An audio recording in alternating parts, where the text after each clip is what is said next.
નમસ્કાર વિદ્યાર્થી મિત્રો, હું રોહિત સુંદરવા ફરી આ એક નવા અગત્યના સેશન સાથે આપની સાથે આવ્યો છું. આ સેશનમાં તો કે રિઝર્વ બેંક ઓફ ઇન્ડિયામાં જેમાં ગ્રેડ બી ઓફિસરની વેકેન્સી આવી છે એના વિશે આપણે વાત કરવાની છે. ફૂલ નોટિફિકેશન છે એની આપણે અહીંયા ચર્ચા કરવાની છે. આરબીઆઈમાં તમે જુઓ તો કે ભાઈ બેંકોની બેંક આપણી મધ્યસ્થ બેંક જેમાં તો કે આ વખતે 10 પાસ ઉપર ઓફિસ એટેન્ડન્ટની ભરતી આવી.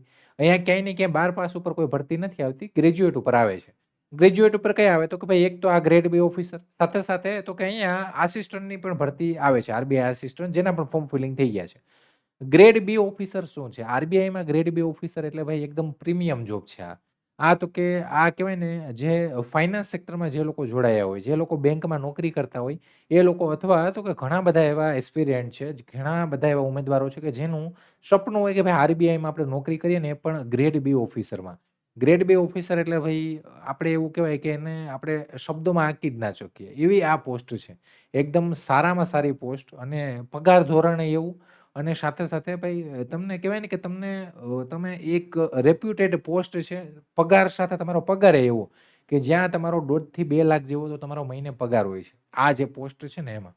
અને પણ તો કે ભાઈ આવી વસ્તુ છે, સપના કહેવાય ને, કે તમે સપના જોતા હોય, તમારા સપના અચીવ કરવા હોય અને તમારે તો કે તમારે યુપીએસસી પાસ કરવી અને કલેક્ટર બનવું હોય, તો એમ કલેક્ટર બધાય ન બની જાય.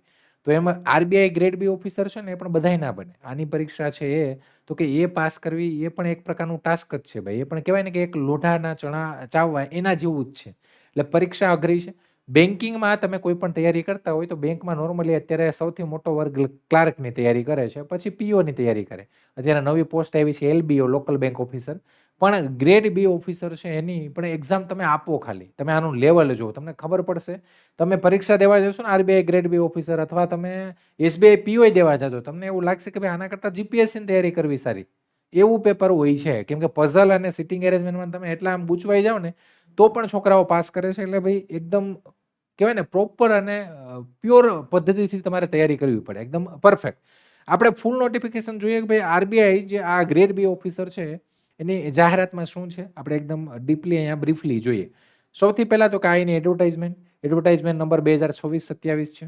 હવે અહીંયા તો કે direct recruitment for the post of officer in grade B, direct recruitment DR on probation, OP general, DEPR, DSIM કેડરમાં પેનલ યર 2026ની આ વેકેન્સી છે. હવે અહીંયા જનરલ તો કે ભાઈ જનરલ ઓફિસર જે હોય તે. ડીઈપીઆર શું છે? તો ડીઈપીઆર છે એ પણ તો કે ડીઈપીઆર અહીંયા તમને આપ્યું છે. ડીઈપીઆર શું છે? તો કે department of economic and policy research. અને ડીએસઆઈએમ એટલે કે department of statistic and information management. હવે એની અલગ અલગ જનરલ કેડરમાં છે કેટલી? 16 જગ્યા છે. જગ્યાઓ એટલે કે જનરલ જે કેટેગરી છે એની 16 જગ્યા, ઈડબ્લ્યુએસની 4, ઓબીસીની 9, એસસીની 7 અને એસટીની 4, એવી રીતના મળી અને 40 જગ્યાઓ જનરલમાં છે. સાથે એમાં પીડબ્લ્યુબીડી કેન્ડિડેટ સી અને ડી કેટેગરીમાં એક છે. Officer in grade B DR એટલે કે ડીઈપીઆર, જેમાં અહીંયા લખ્યું છે ઇકોનોમિક એન્ડ પોલિસી રિસર્ચમાં ટોટલ 10 જગ્યા છે.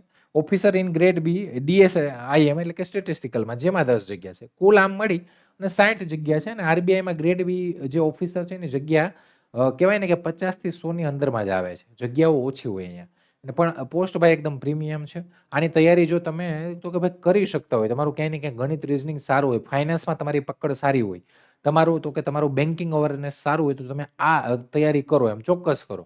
કેમ કે આ જોબ જો તમને મળી ગઈ ને ભાઈ, તો આને કહેવાય ને કે આનું મેં તમને અગાઉ કીધું એમ જ કે આનું કોઈ શબ્દોમાં કંઈ વર્ણન જ નથી. ને આ કંઈ કહેવાય ને કે તમને ચણાના ઝાડ ઉપર ચડાવવાની વાત નથી, આ રિયાલિટી છે. ઠીક છે. હવે અહીંયા તો કે ફોર્મ ભરવા હોય તો ફોર્મ ભરવા માટે ક્યારે? તો કે એપ્રિલ 29થી શરૂઆત થઈ ગઈ છે અને 20 મે સુધી ફોર્મ ફિલિંગ થશે. સાથે તો કે અહીંયા તમને રિટર્ન એક્ઝામ ડેટ આપી. આરબીઆઈ છે ભાઈ, બેંકોની બેંક છે, રિઝર્વ બેંક ઓફ ઇન્ડિયા છે, તો બધું ટાઈમલી આપશે. આઈબીપીએસના પોર્ટલ ઉપર જ એક્ઝામ મીન્સ આના ફોર્મ તમે ભરી શકો. ફેઝ 1 જે ઓફિસર ગ્રેડ બી છે ડીઆર જે જનરલમાં, એની ફેઝ 1 ઓનલાઈન એક્ઝામ, એટલે કે અહીંયા 2 ફેઝમાં એક્ઝામ આવે, ફેઝ 1, ફેઝ 2 અને પછી ઇન્ટરવ્યુ. ફેઝ 2 છે ને એમાં ડિસ્ક્રિપ્ટિવ આવે અને ઓબ્જેક્ટિવ આવે. ફેઝ 1માં એમસીક્યુ આવે. હવે ફેઝ 1નું પેપર જે તમે એસબીઆઈ પીઓનું મેન્સ આપો, આઈબીપીએસ પીઓનું જે મેન્સ આપો ને એવું પેપર આવે. અને તમારી ફેઝ 2 એ તો ભાઈ એકદમ ભયંકર જ છે. પણ તમારે તૈયારી પ્રોપર કરવી પડે એમ. એટલે અહીંયા છોકરાઓ 60 જણા સિલેક્ટ થશે એવું તો નથી કે કંઈ બીજી દુનિયામાંથી આવશે. તો અહીંયા ફેઝ 1 જે જનરલ છે એમની 13 જૂન હમણાં જ, અને સાથે તો કે ફેઝ 2 છે જુલાઈ 25. બે ડેટ આપી દીધી. તમે જનરલમાં તમે ફોર્મ ભરો, મીન્સ જનરલ જે જગ્યા છે એમાં 40 જગ્યા છે એમાં, તમે DEPRમાં ભરો તો એની ફેઝ 1 નું જે પેપર 1, 2 બે પેપર આવે. જો બેયમાં બે આમાં ફેઝ 1 માં નથી પેપર, પણ અહીંયા બે પેપર આવશે. જૂન 14 ના એ આયોજિત થાય તમારી. ફેઝ 2 ના જે પેપર 1 અને 2 રિટર્ન છે જે 26 ના આયોજિત થાય.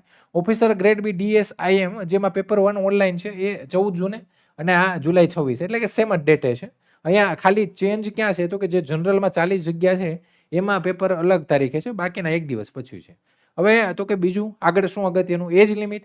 તો કે તમારી 1 એપ્રિલ 2026 ના રોજ તમારી એજ કેટલી, તો કે ભાઈ એજ 21 યર હોવી જોઈએ મિનિમમ, અને મેક્સિમમ તો કે 30 યર હોવી જોઈએ, એટલે કે 30 વર્ષ હોવી જોઈએ. એમાં છૂટછાટ રિઝર્વ કેટેગરી છે એમને મળે. આગળ તો કે હવે એજ્યુકેશન ક્વોલિફિકેશન, તો કે જો ઓફિસર ઇન ગ્રેડ બી જે DR, ઠીક છે. હવે DR એટલે શું છે તો કે ભાઈ નોર્મલી જે જનરલ વેકેન્સી અહીંયા હતી, ઠીક છે. તમને અહીંયા મેં કીધું ને કે ભાઈ જનરલ જે વેકેન્સી હતી એની વાત કરું છું. આ જે DR જનરલ કેડરમાં જે 40 જગ્યા છે એના માટે ક્વોલિફિકેશન શું છે તમારી, તો એના માટે અહીંયા તમે જો તમારે graduation in any discipline ઇક્વિલિયન્ટ technical professional qualification with minimum 60% mark, 50% SC ST PWBD, એટલે કે અહીંયા તમારા 60% છે ગ્રેજ્યુએશનમાં હોવા જોઈએ. તમે જો SC ST PWBDમાં છો તો 50% હોય તમે ભરી શકો. If the post are reserve of them or post અથવા post graduation in any discipline equivalent technical professional qualification with minimum 55%. જો તમે ગ્રેજ્યુએશન સાથે પોસ્ટ ગ્રેજ્યુએશન કરેલું છે તો 55% હોય તો તમે ભરી શકો. ને SC ST અને PWD કેન્ડિડેટ છે ખાલી પાસ હોય ને તો એને ટકાવારી જરૂર નથી, તમારી પાસે પોસ્ટ ગ્રેજ્યુએશન હોય તો ભરી શકો. બાકી અહીંયા કંઈ પણ વસ્તુ ગ્રેજ્યુએશન 3 વર્ષનું હોવું જોઈએ, પોસ્ટ ગ્રેજ્યુએશન 2 વર્ષનું હોવું જોઈએ, બાકી બીજું કંઈ છે નહીં. એટલે કે નોર્મલી કોઈ પણ જે લોકો છે આમાં તો કે જનરલ જે 40 જગ્યાઓ છે એમાં કોઈ પણ ગ્રેજ્યુએટ કેન્ડિડેટ જેના SC ST અને PW કેન્ડિડેટ છે એના તો કે એને ગ્રેજ્યુએટ કરીને 55% ઉપર હોય, 50% ઉપર, અને બાકી બીજા બધા કેટેગરીને તો કે 60% ઉપર હોય તો તમે ભરી શકો તમારા ગ્રેજ્યુએશનમાં હોય તો. અને જો તમે પોસ્ટ ગ્રેજ્યુએટ કર્યું હોય તો તમારા SC ST અને PWBDમાં હોય તો તમારે ખાલી પાસ કરેલું હોવું જોઈએ, અને તમે અધર કેટેગરીમાં હોય તો 55% તમારા હોવા જોઈએ, તો તમે ફોર્મ ભરી શકો. હવે એના પછી આવ્યું આ, ઠીક છે, DEPR, જેમાં તો કે જેમાં શું છે MA MSc ઇન ઇકોનોમિક્સ, એટલે કે તમે જે ઇકોનોમિક્સનું હતું આ સેકન્ડ જે હતી 10 જગ્યાએ ઇકોનોમિક્સમાં, તો એના માટે તમારી માસ્ટર ડિગ્રી છે એ તમે ઇકોનોમિક્સમાં કરેલી હોવી જોઈએ, અથવા ઇકોનોમિક્સના રિલેટેડ કોઈ પણ સબ્જેક્ટમાં કરેલી હોવી જોઈએ. એ સબ્જેક્ટ અહીંયા આપેલા છે, ફૂલ નોટિફિકેશનમાં તમે જોઈ લેજો. તમારી પાસે રિલેટેડમાં માસ્ટર તમે ઇકોનોમિક્સ રિલેટેડ અહીંયા જે સબ્જેક્ટ છે એમાંથી કરેલું હોય તો તમે આ 10 જગ્યામાં ભરી શકો. સાથે અહીંયા MSc finance, MA MSc course such qualitative finance, mathematical finance એમાં કર્યું હોય તો તમે ભરી શકો. સાથે તો કે આ સેકન્ડ માટે છે. હવે થર્ડ માટે સ્ટેટિસ્ટિક જે છે એમાં, તો એના માટે હું ભાઈ સ્ટેટિસ્ટિક આવ્યું તો એનો મતલબ શું આવ્યો, અહીંયા જો master degree with 55% mark, aggregated all semester year on equivalent grade, CGPA and all statistic, mathematics, mathematical statistic, applied statistic, quantitative economics, econometry, informatics, એટલે કે તમે જો આ ઇકોનોમિક્સમાં અથવા ઇકોનોમેટ્રિક્સ, ઇન્ફોર્મેટિવ એમાં તમે ડિગ્રી કરી હોય તો તમે પહેલી પોસ્ટમાં ભરી શકો, તમે આમાંય ભરી શકો. આમાં જો તમે સ્ટેટિસ્ટિક એટલે આંકડાશાસ્ત્રમાં તમે બેચલર કરેલું છે, 55% માર્ક છે બધા સેમેસ્ટરમાં, સાથે ઓલ છે એટલે જોઈ લેજો આ પણ ક્રાઇટેરિયા. સાથે તો કે તમારા તમે સ્ટેટમાં કર્યું છે, અથવા તમે ગણિતમાં કર્યું છે, અથવા તમે એપ્લાઇડ સ્ટેટમાં કર્યું છે, ઇકોનોમિક્સમાં કરેલું છે, તોય તમે આમાં ભરી શકશો. જો ઇકોમાં કર્યું તો તમે આમાંય ભરી શકશો, આગળની જે 10 છે પેલી ઇકોનોમિક્સ વાળી એમાંય ભરી શકશો. તો આ એની ક્વોલિફિકેશન. બાકી બીજું અગત્યનું શું છે નોટમાં, તો કે ભાઈ બીજું બધી તમે જોઈ લેજો, ફૂલ વાંચી લેજો.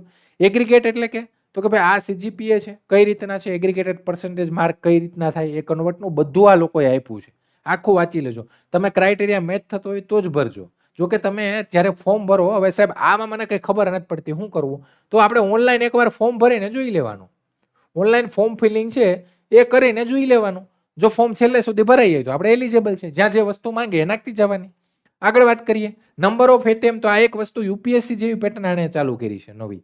હવે અહીંયા જો candidate belong to general category EWS who have already appeared in 6 time, એટલે કે જે લોકોએ 6 વખત આ એક્ઝામ આપી હોય અત્યાર સુધીમાં, ફેઝ 1 એક્ઝામિનેશન, એટલે કે ફેઝ 1 જેણે આપ્યું હોય ઇન ભૂતકાળ, એટલે કે ભૂતકાળમાં કોઈ આપ્યું હોય, are not eligible to apply, એટલે કે જેને 6 વખત ફેઝ 1 આપી દીધી હોય એ અહીંયા ફોર્મ ભરી શકશે નહીં. કોણ, તો કે જનરલ અને EWS કેટેગરીમાં. No such restriction applied candidate SC ST OBC PWBD વાળાને, તો કે એને કોઈ પણ અહીંયા રેસ્ટ્રિક્શન છે નહીં, તમે અનલિમિટેડ તમારી જ્યાં સુધી એજ લિમિટ પૂરી થાય ત્યાં સુધી તમે ભરી શકો છો. સ્કીમ ઓફ સિલેક્શન શું છે, સિલેક્શનમાં તો કે તમારી રિટર્ન એક્ઝામ રહેશે, જેમાં ફેઝ 1 ને ફેઝ 2માં રહેશે, અને પછી તો કે પછી તમારું ઇન્ટરવ્યૂ થશે, એક્ઝામ છે ઓનલાઈન રહેશે. એના પછી નેક્સ્ટ એપ્લિકેશન ફી કેટલી છે તો કે SC ST PWBD ને ઇન્ટિમેશન ચાર્જીસ 100 પ્લસ 18% GST એટલે કે 118 જેવું થાય. જનરલ OBC EWS ને તો કે application fee including intimation charge એટલે 850 પ્લસ 18% GST. સ્ટાફ જે હોય RBIમાં તો એમને કોઈ પણ ફીઝ અહીંયા નથી. સાથે મોડ ઓફ એપ્લિકેશન તો મોડ ઓફ એપ્લિકેશનમાં જો આ 14 નંબરનું છે એ નોટિફિકેશનમાં આપ્યું છે. તમે અહીંયા તો કે આ જે બ્લુ લાઇન છે ઓનલાઈન એપ્લિકેશન ફોર્મ એની ઉપર સીધા ક્લિક કરશો ને એટલે સીધું જે ફોર્મ ભરવાનું જે વસ્તુ છે ત્યાં તમે સીધા જતા રહેશો. હવે તો કે હવે આ વસ્તુ છે મેં તમને કીધું ને ભાઈ એ જે RBI ગ્રેડ B ઓફિસર છે એને તો કે એને છે ને કેટલા બધા એટલા એલાઉન્સ મળે ને સેલેરી તો મળે જ છે પણ એને એટલા એલાઉન્સ મળે કે તમે વિચારી ન હો.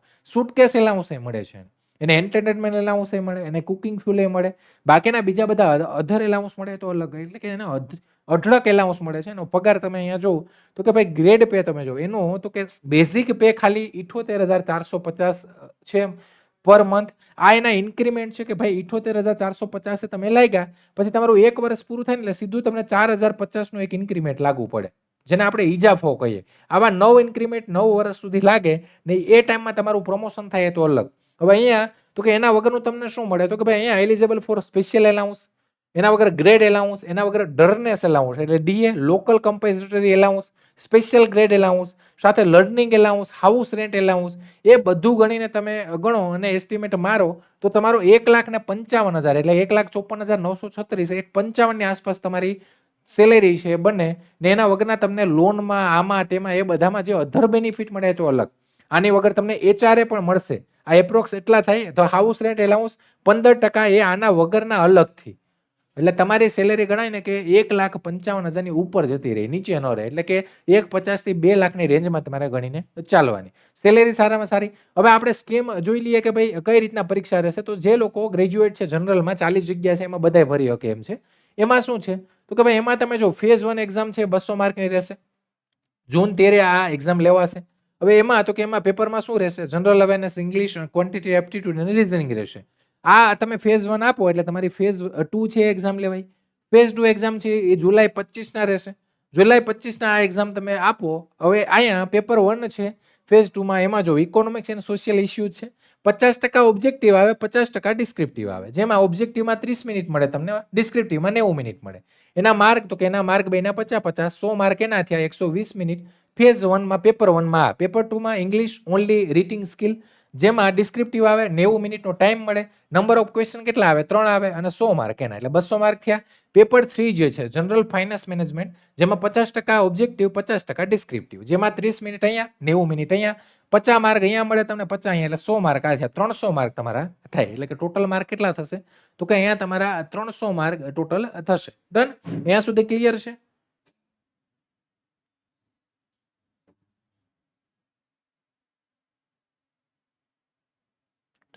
ચાલો આગળ એના પછી આગળ તો કે ભાઈ અહીંયા તમે માની લો કે DEPR જે ઇકોનોમિક્સ છે એમાં તો એની પેટર્નના ફેઝ 1 માં આવી રીતના અને ફેઝ 2 માં 400 માર્ક સાથે તો કે સાથે તમે આ બધોનો સિલેબસ છે અહીંયા બધી વસ્તુ આપી છે ફેઝ 1 ફેઝ 2 માં શું રહેશે. અહીંયા તો કે અહીંયા સ્ટેટિસ્ટિકમાં જોઈએ સ્ટેટિસ્ટિકમાં તમે જો તો એમાં પણ 300 માર્ક સેમ એ જ વસ્તુ છે પણ અહીંયા ઓનલાઈન પરીક્ષા રહેશે અને ક્યાંય ને ક્યાંય તો કે ભાઈ ટાઈમ થશે. તો ભાઈ આ એક RBIમાં ગ્રેડ B ઓફિસર તરીકે જોડાવાની તમારા માટે સારામાં સારી તક છે. અને જો તમે ક્યાંય ને ક્યાંય ઇકોનોમિક્સમાં બેચલર કર્યું હોય સ્ટેટમાં બેચલર કર્યું હોય મેથ્સમાં બેચલર કર્યું હોય તમે 3-3માં ભરી શકો જો તમારી ટકાવારી હોય તો ફોર્મ ફિલિંગ કરી દેજો. એક સારામાં સારી પોસ્ટ અને ઓપોર્ચ્યુનિટી હા મહેનત માંગી લેશે ભાઈ મહેનત એટલે કે એકદમ તાબડતોડ કરવી પડશે જેવી તેવી પોસ્ટ નથી. બાકી તો કે બાકી ફૂલ નોટિફિકેશન જોઈ લેજો અને પછી તો કે પછી તમે એપ્લાય કરી દેજો વહેલી તકે. અને જો તમે નવા હોય તો આપણું ટેલિગ્રામ ચેનલ છે એની ડિસ્ક્રિપ્શન લિંકમાં લિંક છે ત્યાંથી જોઈન થઈ જજો. બાકી જો તમને વિડીયો પસંદ આવ્યો હોય તો લાઇક શેર સબસ્ક્રાઇબ કરજો. આવા સેશન નવા સેશન સાથે આપણે મળીએ છીએ મળતા રહેશું અને આવા જ ફરી કોઈ સેશન સાથે મળશું. તમારા કંઈ પ્રશ્ન કંઈ પણ ડાઉટ કર્યો હોય તો તમે હેલ્પલાઇન અથવા આપણી જે કોમેન્ટ બોક્સ છે એમાં કોમેન્ટ કરી શકો છો. તો ફરી આવા કોઈ નવા સેશન સાથે મળશું ત્યાં સુધી રજા લઉં છું. જય હિન્દ જય ભારત.